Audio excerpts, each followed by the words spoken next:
Peraturan Gubernur Nomor 27 Tahun 2014 tentang penetapan nilai sewa reklame sebagai dasar pengenaan pajak reklame. Pergub ini diterbitkan dalam rangka meningkatkan pelayanan pajak daerah di DKI Jakarta. Pengenaan pajak dibagi menjadi 7 klasifikasi yang senilai Rp2.000 hingga Rp25.000 per meter persegi per hari. Pengenaan pajak itu naik 5 kali lipat menjadi Rp10.000 hingga Rp125.000 per meter persegi per harinya. Pemerintah Provinsi DKI Jakarta mengharapkan dengan adanya payung hukum ini dapat menciptakan iklan usaha yang sehat di DKI Jakarta dan memperhatikan keindahan tata kota, tata ruang, dan juga efektivitas iklan. Pergub ini merupakan turunan dari peraturan daerah tentang pajak reklame dan bagian dari petunjuk pelaksanaan pajak daerah dan retribusi daerah. Upaya Pemprov mengatur pajak reklame ini ialah agar ibu kota menjadi barometer dan percontohan bagi wilayah lain dalam mengelola reklame dengan baik. Selain menertibkan, Pemprov DKI juga tengah mengidentifikasi keberadaan papan reklame yang selama ini tidak berizin dan bisa menjadi potensi pendapatan daerah.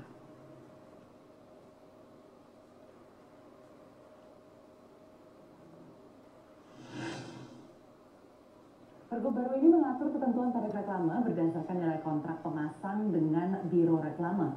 Bila terjadi rekayasa dan menurunkan nilai kontrak, maka akan diberikan sanksi dengan denda sebesar 25%. Lantas, bagaimana tanggapan pengusaha atas aturan Pergub nomor 27 ini?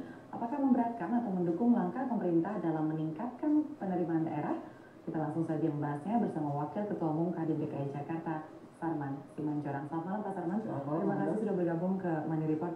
Pak Sarman, ini naik 5 kali lipat sebagai peraturan turunan dari yang sudah lama harusnya diadakan di setiap daerah. Betul. Dari kalangan pengusaha sendiri, sikapnya mendukung atau memberatkan? Sebenarnya kita sangat-sangat mendukung ya dengan adanya pergub ini. Tapi cuman tadi kalau dikatakan bahwa ini untuk menciptakan iklim usaha yang kondusif, menurut kami malah kebalik gitu. Karena kita lihat di pergub ini banyak hal-hal yang multitafsir.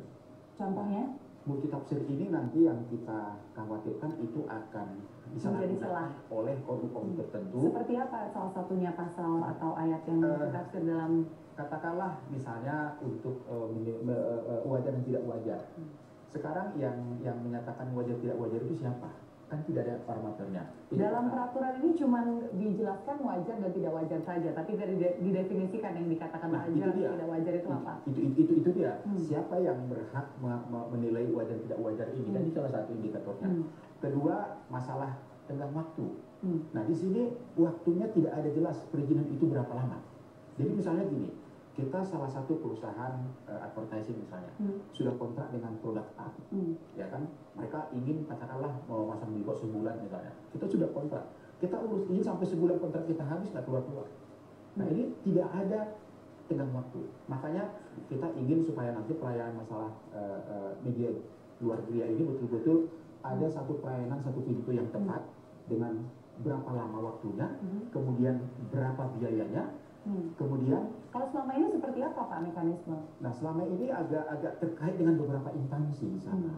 Ada instansi pajak, ada instansi dari Pemprov juga ada. Semua Pemprov juga. Jadi artinya bagi kami sebenarnya harapan kami dari Pemprov DKI Jakarta untuk meningkatkan pendapatan dari sisi reklame ini kita sangat menyambut baik. Tapi berikanlah regulasi-regulasi yang betul juga bermanfaat dan juga bagaimana supaya iklim usaha ini lebih baik. Kita ambil contohnya misalnya seperti ini. Pemprov DKI Jakarta ingin tahun ini menaikkan daripada pendapatan APBD dari sektor ini 2,4 triliun. Ya. Menurut Anda itu angka yang realistis nggak? Pendapatan asli daerah dari reklame saja bisa mencapai 2,4 triliun. Sementara sekarang ini pada kenyataannya 650 M ya? Jadi target mereka naik hampir 5 kali lipat. 5 kali lipat. Nah kira-kira ini realistis nggak? Sekarang kita bicara Amanda. Kita lihat sekarang ini bahwa menurut hemat kami melebihi itu pun bisa, sangat bisa. Tapi yang sekarang adalah kita lihat bagaimana tantangan banyak media luar di Jakarta ini, ya jangan hanya dilihat di jalan-jalan Tamrin Sudirman misalnya ya. Di pelosok Jakarta ini, apakah semua billboard itu sudah punya izin yang resmi? Apakah uang retribusi itu masuk ke Paspemda? Kita tidak tahu. Karena ini yang di depan mata kita karena di jalan protokol. Malah masih banyak di luar pinggiran sana papan-papan reklame yang kami perkirakan itu mungkin jutaan jumlahnya. Nah, itu apa? Itu ditertibkan. Padahal menurut hemat kami kalau itu ditertibkan bisa sudah mencapai target yang diinginkan tanpa harus menaikkan 5 kali lipat seperti Pergub ini. Iya, makanya kemarin kan kita dari DKI Jakarta dengan Dewan Periklanan dan Asosiasi Media Luar Indonesia ya AMLI, kita mengadakan fokus itu tersebut. Ya. Salah satunya rekomendasi kita adalah berani nggak Pemprov mengadakan suatu bulan penertiban papan reklame DKI. Tertibkan semua papan reklame di Jakarta di seluruh pelosok. Menurut pengamatan Anda, Pak Sarman, apa yang menjadi kendala utama Pemprov sehingga sejauh ini tidak pernah ada penertiban yang tegas dan menyeluruh di seluruh wilayah Provinsi DKI Jakarta dan sekitarnya? Menurut hemat kami sebenarnya adalah kemauan daripada Pemprov sendiri. Kita lihat dari atas, ya Pak Wakil Gubernur begitu semangatnya beliau untuk menertibkan ini. Tapi permasalahan dan tantangan kita adalah apakah itu sampai turun ke bawah? Apakah kebijakan atau keinginan dari Pak Wakil Gubernur itu supaya ini beres sampai ke bawah, bersih sampai ke bawah itu berjalan. Nah, itu yang kita harapkan, kebijakan itu harus betul kalau itu dari bawah sampai ke bawah juga harus betul satu visi yang sama. Jadi yang saya katakan tadi, saya sangat yakin apabila dia dilakukan penertiban papan reklame DKI Jakarta ini, saya yakin dan dipastikan semua orang harus membayar sesuai tarif. Betul. Dan tidak ada yang liar dan ya, dan itu masuk ke kas Pemda. Karena gini, Amanda tahu sendiri, kita ini ada semen depan rumah aja atau pasir udah datang transit, udah datang Satpol PP. Nah, apalagi kalau bangun sebuah papan reklame di Jakarta atau pasang spanduk atau flyer yang sampai bermeter-meter nggak mungkin nggak bayar, tapi maksudnya Pak Sarman pasti nggak masuk ke kas daerah seperti itu. Baik, Pak Sarman, kita masih ada segmen lagi, pemirsa Money Report akan kembali dengan pembahasan news. Saya jeda berikut.